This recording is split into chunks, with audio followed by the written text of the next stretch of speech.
Hello everyone and welcome to a little vlog here, nice at my computer. To update you on something, because I'm going to talk about SinterChristmas, the Dutch celebratory day of SinterChristmas. I'm going to give you full history on it if you want some more details about it, like my views on SinterChristmas and especially the racist stuff that's been happening lately, although I don't think it is, but that's for another video. If you're interested, let me know if you are. But yeah. Today we celebrate the SinterChristmas. Now normally we celebrate this on December 5th. And really quick explanation, it's pretty much a Dutch Christmas. Sure, the Dutch do have Christmas, and some do celebrate it with presents under the Christmas tree, as you would do in the United States and many other countries. However, we celebrate SinterChristmas more. And and with us I mean myself and my family, we have presents, quite a lot of presents generally during SinterChristmas, and then Christmas is usually just an excuse really to have fancy brunch, have fancy dinner, both once, and then to decorate the house generally just the floor like the main floor. Put up Christmas trees, some extra lights, things like that. We just use Christmas as an excuse for that, and then we just leave them there until the start of March sometimes, because why not? They're nice decorations. And then people ask us, why haven't you removed them yet? You're weird. And then we're like, yep. So yeah, that's pretty much how it is. However, normally SinterChristmas always comes by on December 5th, and sometimes we inform SinterChristmas or his assistants that we are unable to have a regular celebration on December 5th, so they bring around the presents on either the 3rd or the 4th, or have some of his assistants bring it by on like December 6th or 7th. When SinterChristmas does go back home to Spain, because he does live in Madrid. He goes back home to celebrate his own birthday, because that's December 6th, according to what the kids are told. He goes back home on the 6th, and then some of his assistants stay home to spy on people, but also just give presents to those who couldn't celebrate it before. So, yeah, normally we do that. However, we really couldn't do it on the 5th, not on the 3rd, not on the 4th, not on the 6th. So, when was it going to happen? And then I was like, we could just do it during Christmas, and then it'll be SinterChristmas. Not SinterClass, not Christmas, so it'll be SinterChristmas. So then we were like, yes, okay, I'm not really sure if you want to do it yet, because like the youngest person in our family is 19. Obviously, when we were primary school kids, secondary school, it was still fun. But is it still now, with all of us being adults? I still think it is. It's harder, in a sense, to find presents that feel as presents that are really, like, super epic surprise that you really, really wanted. Especially for me, because I don't want a lot. And it's really hard, even for me, to come up with something I want. But it's also just an excuse to have a really nice evening with all of us. Have some snacks just to chat, I suppose. Like, obviously we chat on other times than a day as well, but it's a really nice thing to do. And what we do during SinterChristmas, and I don't think that generally happens during Christmas celebrations, even in the US, we write poems. Like, it's always SinterChristmas and his assistants, the Black Pete's, that write them. But, yeah, we always write poems from each other. And this year, well, I think we've done it for a few years now, where in addition to just my parents just buying presents for everyone, also for themselves, we have written our names on tiny pieces of paper and put them in a hat or in a box, or we just shuffle them on the table, and then we draw one of those little pieces of paper and, like, obviously make sure that not our own name is on them, and whoever name is on them, we have to buy a present for that person. We never really put a limit on the amount of money we have to use for it. Like, be a little bit considerate if you write down what you want, because we've done that for some years, like this one. Sometimes it would just write down the name, come up with something, and that's quite hard.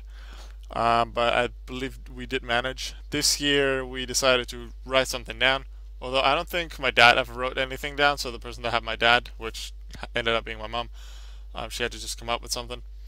I had my brother. My brother really wanted a really official handball, because he's been playing handball for like 1.5 years now, I want to say. He really likes it, so he really wanted an official licensed handball. a bit more than I would have liked to pay, but like I normally don't really give a lot of presents out, so I was definitely willing to pay for that. Make him. He was super happy. Totally messed with him because what we actually did was he knew I ordered it. He because yeah, he found out it was me. And I ordered it, and obviously he knows how big the ball is. Like it's about this size.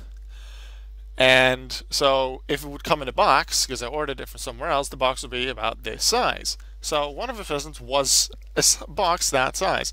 So there was a poem on it, because you'll first read the poem, then you open the package.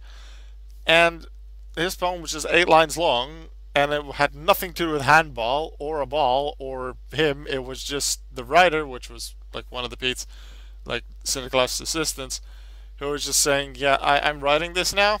I don't have a lot of time. I'm gonna finish this poem now and write another poem. This doesn't happen a lot. Enjoy your present." But obviously in Dutch, and it rhymed. And it was 8 lines, and that was it. Which he was very surprised by, but then, like, obviously he opened the present, saw the box, and he saw my name on it, and then the place that it came from. So he knew it was the handball. So he opened it, and, like, it's a little order paper that always comes with the thing, with the package. Saw that, yeah, it was definitely the handball, and it was not orange and white and blue like it was supposed to. It was red and white. And it was volleyball, which wasn't even fully pumped up. And he was seriously confused. That volleyball came from the attic in the garage. Thanks, Dad. But then there was a little piece of paper beneath the ball in the box, which I placed there. And that had a proper poem of over 2 A4 papers long. Which started pretty proper, and then it turned weird where it didn't rhyme at all, where it was, in this case, Santa who actually wrote the poem, because I thought it's SinterChristmas, let's have Santa and the reindeer write at least one poem, so that's what I did.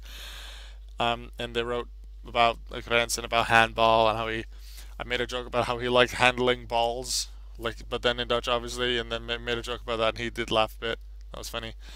And then I wanted to write something about, I don't know, at some point I wrote something about grass. I wanted to write something with grassy, but the Dutch word for grassy, there was nothing that rhymed with that. So I didn't. I just went with grass that's like green and grass.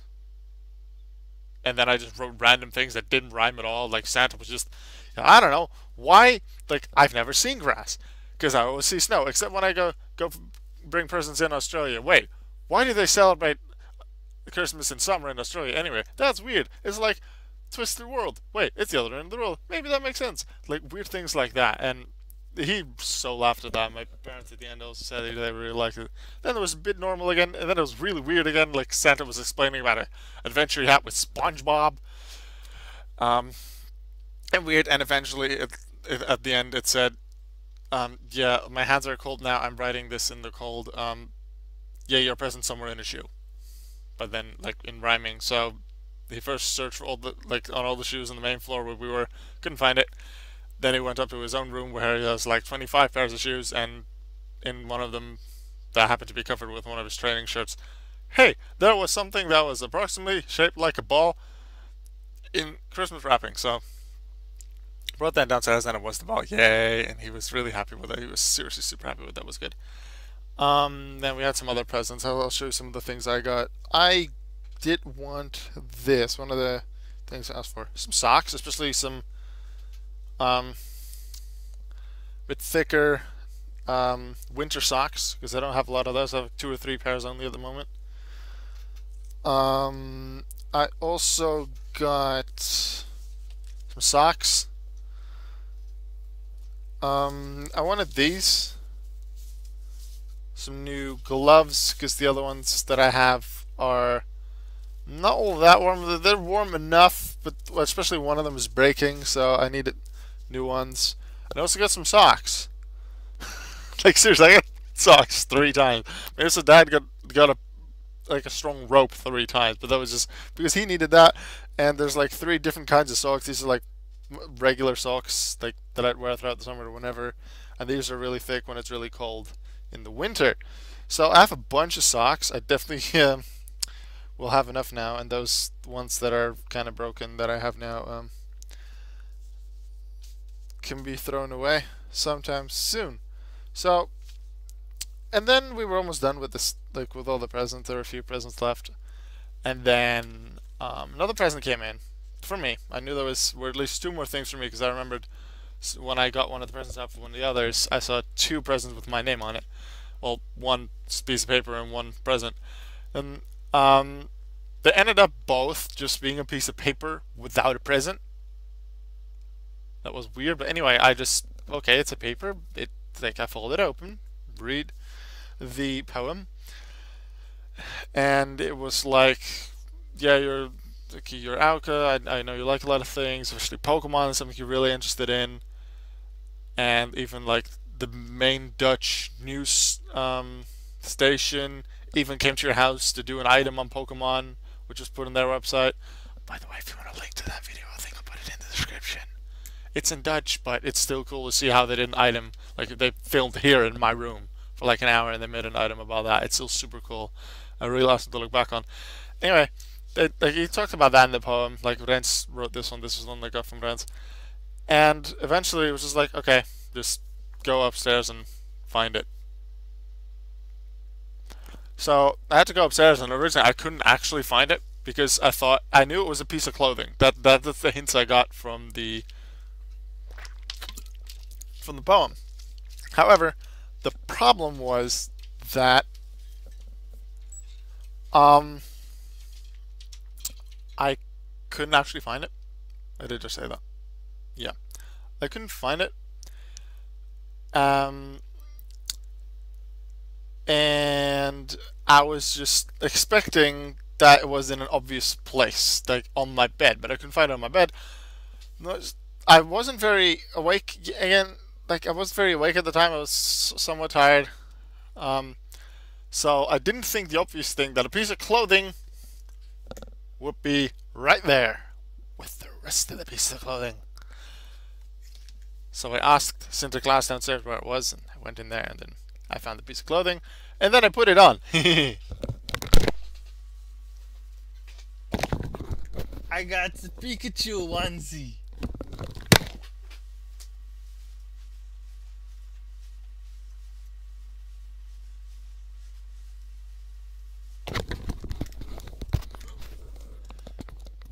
Ren's got a Chewbacca onesie like last week, and there was apparently a Pikachu onesie right next to it in the store. So he bought it for me because he knew I'd like that. I'll probably barely ever wear it, but I do absolutely love it. I also have a hat, sort of a hat for when it's cold outside. I can wear it with Pikachu ears. I don't think I'll wear that much because that'll be weird to many people. At the same time, I sometimes do want to. Anyway, I have a Pikachu onesie, and I super like it, and it's fun. Yay! Thanks, and it's like a really awesome present. Yay! See, I really just wanted to tell you that, but then I just happened to tell you about the rest of the evening for like 11, 12 minutes. So I hope you enjoyed me explaining how that all happened instead of just showing that I have a Pikachu onesie, which is really freaking cool. Also, look, you probably saw this when I went to the close the door just now because I can't edit this. But yeah, there's like little Pikachu here. No, there. Yeah, I have to do this mirrored. Right there, little Pikachu. I like that. I have a Pikachu onesie. I don't know what I'll really do with it. Maybe sometimes, like, I do still intend to have new computer equipment, which really has been a plan for a few months, but it still hasn't really happened. Once I do have it, which it will happen at some point, and I'll start making more gaming videos, probably some my computer as well. So I don't know, Rocket League, GTA, anything I can come up with really. And if I do face cam, maybe for some of them, I'll just wear this Pikachu onesie because it's really flippin' cool. Alright, that was the vlog for today. Hope you enjoyed. I'll see you on the next one. Pikachu!